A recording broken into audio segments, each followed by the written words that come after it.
சந்திரமுகி இரண்டில் ராகவா லாரன்ஸுடன் இணைந்து வடிவில் நடிப்பது உறுதியாகியுள்ளது.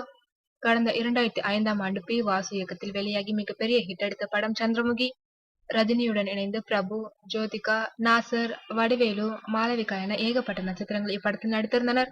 சிவராஜ்குமார், வேதிகாவை வைத்து பி. வாசு இயக்கிய சிவலிங்கா திரைப்படம் கன்னடத்தில் மிகப்பெரிய வெற்றி பெற்றது.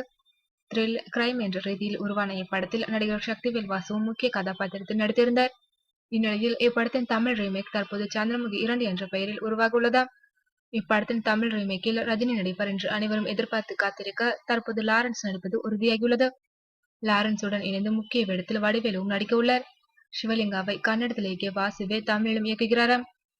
தமிழ், தெலுங்கின் முன்னணி நடிகைகளில் ஒருவரான அனுஷ்கா இப்படத்தில் லாரன்ஸ்க்கு ஜோடியாக நடிப்பார் என்று முன்னதாக செய்திகள் வெளியாகின. எனினும் இது குறித்த அதிகாரப்பூர்வ தகவல்கள் இன்னும் வெளியாகவில்லை. சந்திரமுகி படத்தில் வடிவேலுவின் காமெடி ரசிகர்கள் மத்தியில் மிகப்பெரிய வரவேற்பை பெற்றது. தற்போது சந்திரமுகி 2லும் வடிவேலு நடிக்க இருப்பது ரசிகர்கள் மத்தியில் உற்சாகத்தை ஏற்படுத்தியுள்ளது. இப்படத்திற்கான நடிகர் நடிகையர் தேர்வு முடிந்தவுடன் படக்குழு அதிகாரப்பூர்வமாக சந்திரமுகி 2 குறித்து அறிவிக்க திட்டமிட்டுள்ளது என்பது குறிப்பிடத்தக்கது.